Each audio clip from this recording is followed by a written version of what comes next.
Hello guys, good day. So welcome back in our channel and welcome back for another lecture in the subject personal identification techniques. No? So today guys, we are going to talk about the following topics. No? As you can see, nakikita naman dito sa baba. No? We have here our topic for this video.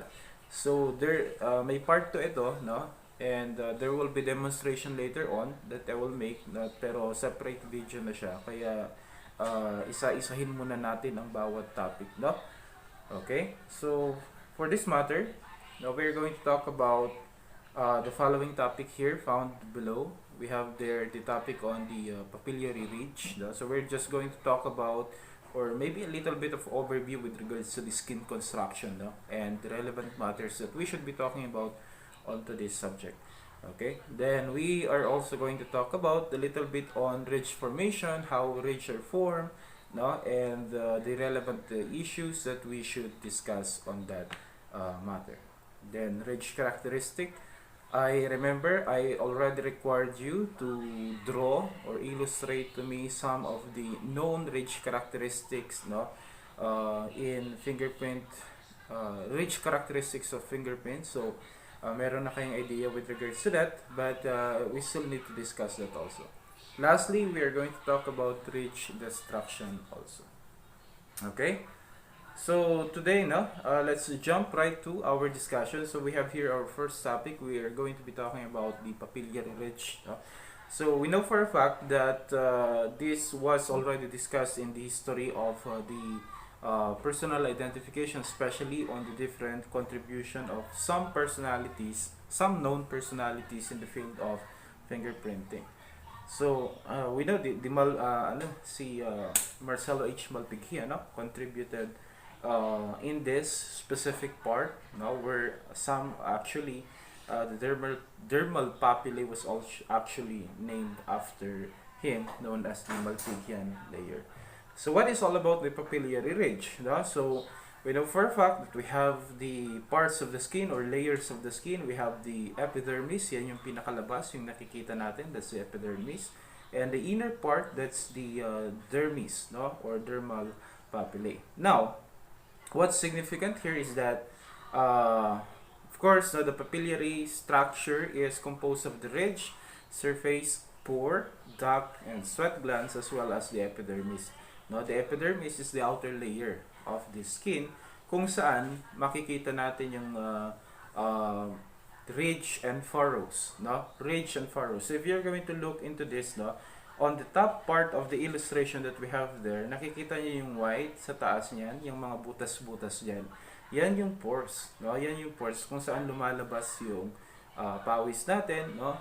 Diyan siya lumalabas, which causes, of course, no, the perspiration things, and the purpose naman of that, it's just very important for us to be able to hold objects and so on para may konting liquid siya, something like that. And the significance of that to fingerprint identification is that meron tayong subdivision, no, which is known as the poroscopy, kasi the structure of the different pores are different from each other. Actually, pwede rin yung gamitin for identification where the arrangement and numbers of pores appearing onto the ridge are actually unique from each other. It's very unique, guys, sa atin. Iba't iba tayo ng arrangement, iba't iba tayo ng ridge count, pores count, no?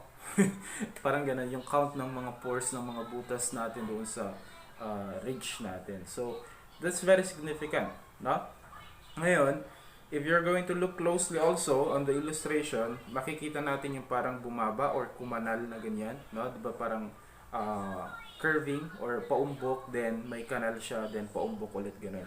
So yung paumbok na yan, guys, no, yung bumubukol na yan, that is the ridge, no? That's the ridge.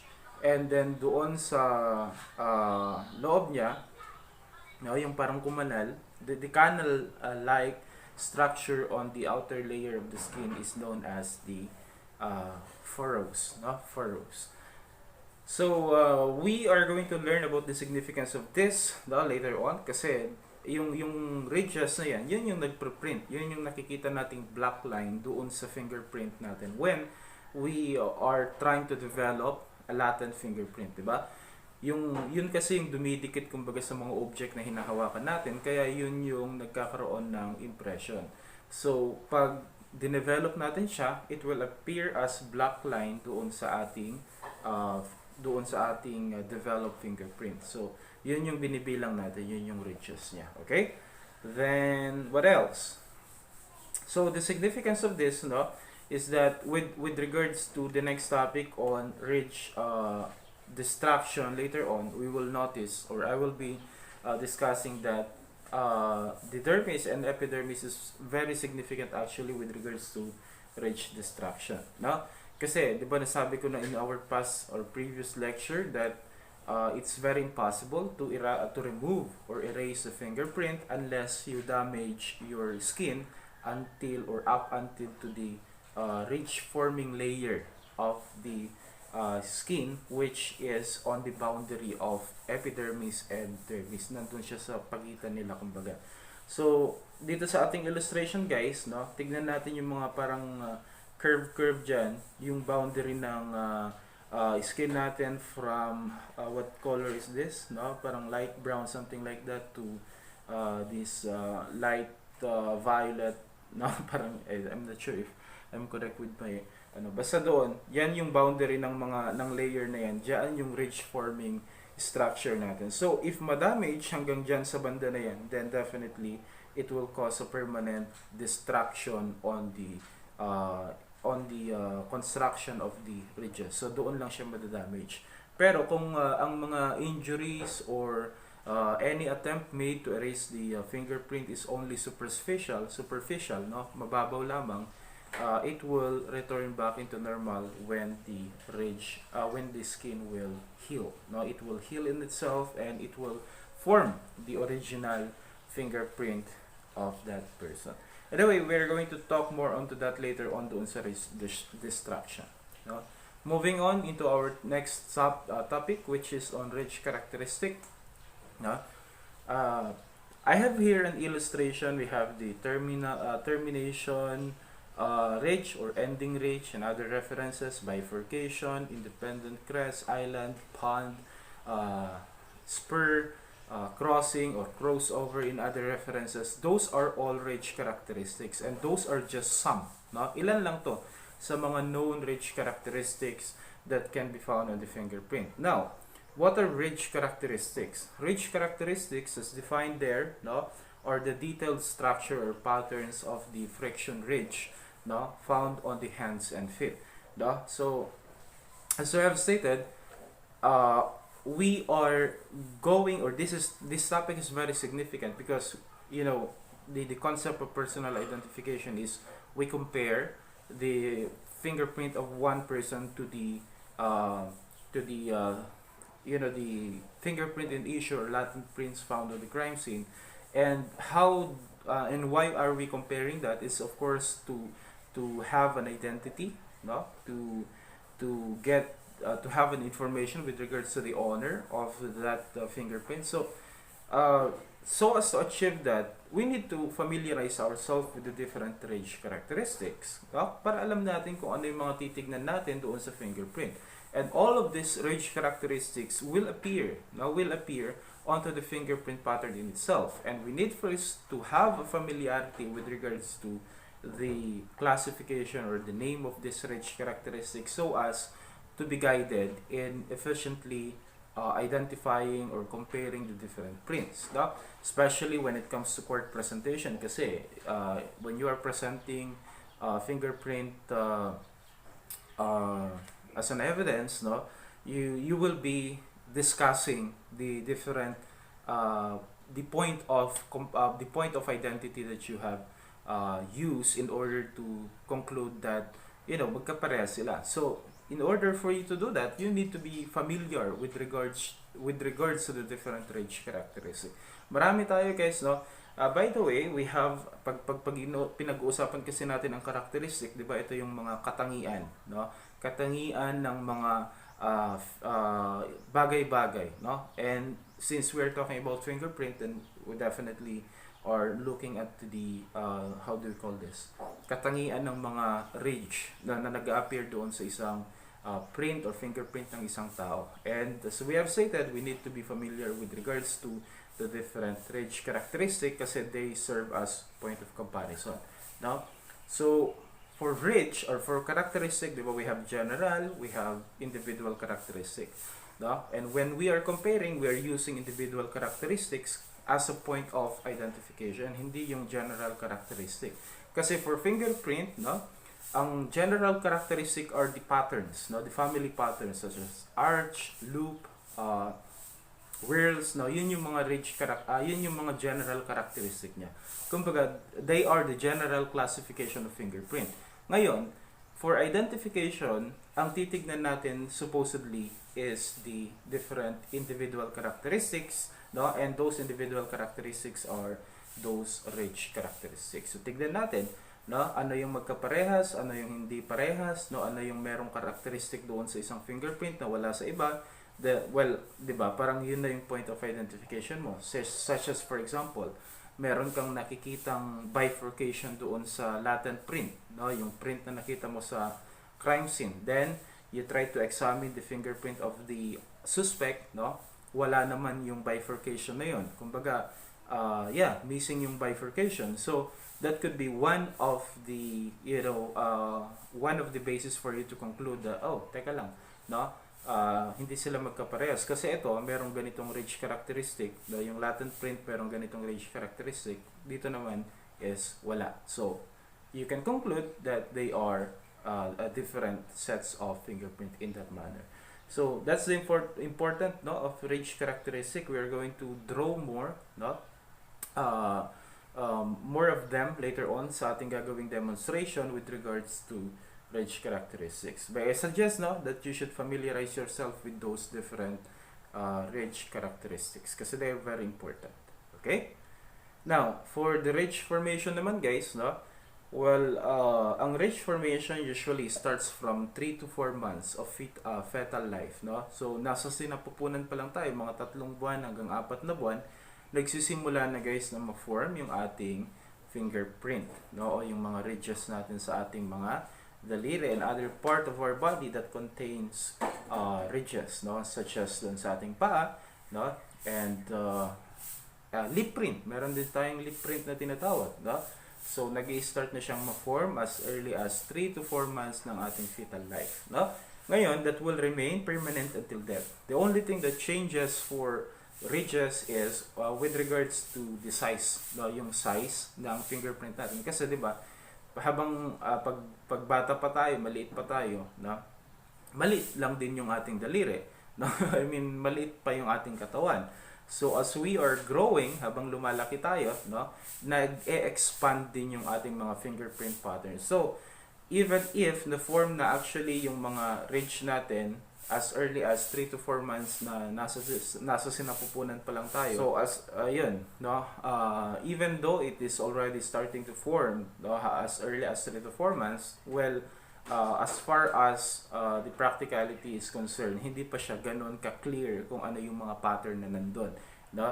So hindi pa natin siya ma-identify, ma-distinguish ng maayos kasi nga maliliit pa yung mga prints, no? Hindi pa siya na-form ng maayos. I mean, na-form na siya pero hindi pa siya visible, no? Hindi pa siya ganoon ka-visible kasi sobrang liliit pa ng mga prints na to, no? At nagiging visible siya habang lumalaki tayo kasi nga nabibinat yung ating skin, nag-a-appear most likely yung mga patterns of fingerprint natin, especially those different ridge characteristics. Okay?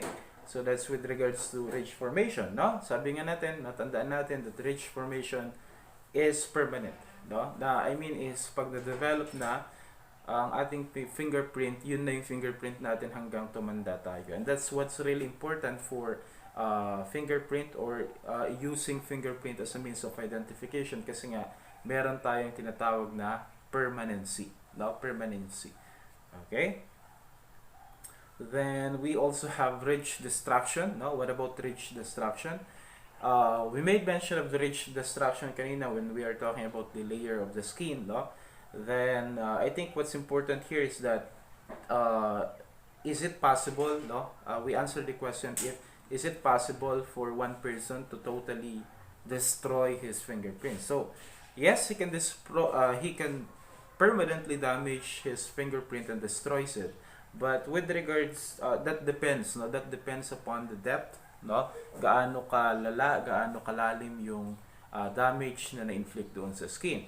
And we made mention, no, that if the ridge forming layer of the skin was damaged, no, lumalim siya, no, lumalim siya ng ganun, no, then definitely that will cause a permanent damage onto the ridge formation. But if, no, the injuries or damage done is only superficial, no, mababaw lang po siya, then babalik at babalik, no, mag-reappear ulit si fingerprint once na gumaling na yung kanyang injury. So there are those individuals, no, uh, that are actually, that their fingerprints are actually being damaged not because they intend to, hindi naman nila binalak, but it could be because of their profession, no? Pwedeng dahil sa trabaho nila ay na nadadamage nila yung kanilang fingerprint, but only those only are considered as temporary, no? Such as for example, kung lagi-lagi kang naghahawak ng mga chemicals, no, your hands, no, are usually are more I mean or being exposed to some chemicals that could cause tissue damage or skin damage, no, pag halimbawa kahit nga naglalaba ka, di ba, pag naglalaba ka, paglalaba yung trabaho mo, pwedeng magkaroon yan ng temporary damage, no, doon sa iyong fingerprint. Pero habang pag tumagal, no, at gumagaling na yung mga injury mo, yung mga halimbawa natutuklapan ka ng balat, no, nagagasgas yung kamay mo, no, naghahawak ka ng mga magagaspang na bagay palagi as part of your job, then those are only temporary injuries. So pwedeng bumalik din lang siya later on. But there are those individuals kasi that they are really how do we call this? They are really they intend, no, to destroy their fingerprint for the purpose of forensic measure, para makaiwas sila sa pagkakahuli sa kanilang ginagawang krimen. So we have some personalities, no, here that had attempted actually to remove their fingerprints through different methods. So una dyan si John Dillinger. If you're going to look onto the history of John Dillinger, well, he started committing crimes at early age, no, and he is a very known, known or infamous personality or a criminal, no. He is considered as the number one public enemy in United States during his time, no. So to avoid detection, no, para maka-avoid siya sa mga pulis na na humahabol sa kanya when he is committing crime, no. So he tried removing or erasing his fingerprint, no, with the use of a corrosive substance, no. Gumamit siya ng chemical para burahin yung kanyang fingerprint. Then it was unsuccessful kasi nagkaroon nga ng damage, no. Nagkaroon ng nabura yung kanyang fingerprint, pero the injury that was inflicted was only superficial, no. Mababaw lang siya, guys, no, mababaw lang. So temporary lang yung kanyang naging damage doon sa kanyang kamay. When he was arrested, actually he was killed, no. He was killed. His fingerprint was examined and they found out that bumalik yung kanyang fingerprint at na-recognize siya as John Dillinger using his print and of course facial recognition na rin. Pero ang point there is that even if you're going to inflict injury to your skin, if the damage is not so deep, may tendency, or there's a tendency of course, that bumalik pa rin yung fingerprint mo from its usual appearance, no? So bumabalik siya doon. Another famous personality or infamous personality was Robert James Pitt, no? Robert James Pitt was dubbed as the man without fingerprint, no? Ano ba yung ginawa niya? Well, he got the idea from an inmate, his co-inmate, no? Na parang a method on how he could destroy or remove his fingerprint. So nung nakalaya siya, he contacted the doctor no, na nag-experiment din dyan sa pag-remove ng fingerprint. So what did they do is that they grafted the skin. So uh, tinanggal nila yung skin from yung sa finger niya, and they took some skin from his chest, no, and implanted yung skin na yun from his chest to his fingers, no. So yun ang ginawa nila. Nag-implant sila ng balat, no, ng ibang ng balat doon sa mula sa kanyang katawan, mula sa kanyang dibdib papunta sa kanyang fingerprint, pero it was unsuccessful, you know. Hindi kumbaga namatay din lang yung nilagay ni skin. So hindi siya nabuhay, no? And nagkaroon siya actually ng permanent injury from that, wherein hindi na makaramdam yung kanyang kamay, no? Kasi nga partial loss of sensibility, no? So namanhid or hindi na makaramdam masyado yung kanyang kamay because of the surgery performed, no? At nagkaroon pa siya ng iba pang mga problem with regards to his hands. So yun, no? As a result, guys, nabura nga yung kanyang fingerprint. But, okay, so, when he was arrested, no, and syempre, we know the process, diba? Parang kukunan ka muna ng fingerprint mo. When he was arrested for some crime, no, not really the crime that he used to commit, they were shocked, or the police were shocked to found out that he has no fingerprint. Wala siyang fingerprint eh. I mean because of the grafting na nangyari, naging blanco na yung kanyang fingerprint. So he was dubbed, no, later on as the man without fingerprint, kasi nga nung tinignan nila yung kanyang mga daliri, wala na, nabura na yung kanyang fingerprint. Pero no, since he has already a criminal record, so we know it for a fact that kapag meron ka ng criminal record, meron ka na ring mga biometric records na hawak nila. So since they cannot identify, no, they cannot figure out what are his fingerprint, no. So ginamit nila, guys, yung kanyang middle phalanx, no. Ito kumbaga halimbawa ito, no, ito yung tip ng ating fingers, no. Since burado na yan kay Robert James Pitt, no. Ngayon, ang pinagbasehan na nila ay hindi na itong sa taas, kundi ito, na yung mga next balance na yan, so ba next level sa gitna, kasi may print pa rin yan, guys, no. And during the early days, ang required kasi is not only the fingerprint, kasi ang fingerprint pattern nandyan lang sa taas, no, pero ang required sa kanila ay palm print, no. So buong kamay kukunan nila ng print. So kung wala na yung mga print dito, you can still use this part, no, yung mga print dyan as a point of identification. So that's what they did to Mr. Robert James Pitt. So they still compared the prints available on the record, no, and it was found out, they identified that he is actually Robert James Pitt, despite his fingerprint is no longer there, no. Now, so yeah, he became successful in doing so, but the original intent, which is to graft, no, to remove and alter the fingerprint, was not successful. Hindi siya naging successful. Okay, so lesson, guys, no, as we have stated, no, we cannot remove our fingerprint nor alter our fingerprint.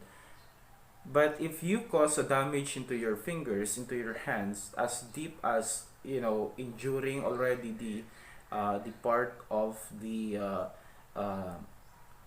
how do you call this, pattern producing part or layer of the skin, doon tayo magkakaroon ng permanent doon tayo magkakaroon ng alteration of the fingerprint. So for example, nasugat ka ng malalim, no, as of for me, meron akong sugat na medyo malalim din. For example, dito may sugat ako na malalim dyan, nagkapeklat, no. So most likely inabot nito, guys, yung ridge forming part, no, ridge forming part of my skin, no. So nagkaroon siya ng permanent scar, which affected, of course, the formation of the fingerprint. But no, pwede mo namang i-totally disregard yan and then focus onto the part of the skin where there is no damage. So hindi ibig sabihin na kapag nagkaroon na ng peklat yung fingerprint mo is hindi na siya valid for identification. Kasi remember, how many fingers do we have, no? And if we can no longer identify the fingerprint there, pwede pa nating tignan yung other part of the hands, no? Or even palm print identification, pwede pa yan. So, it's pretty much reliable to use actually fingerprint as a means of identification, no? So that's it guys for the part 1 of our lecture, no? Later on we will proceed on to the second part of our lecture where we are going to identify yung mga fingerprint patterns natin and fingerprint pattern groups. Okay? So thank you guys for listening. I hope I was able to impart some knowledge with regards to the topic that we discussed. That's it for today. See you guys on the next part of our lecture. Bye bye.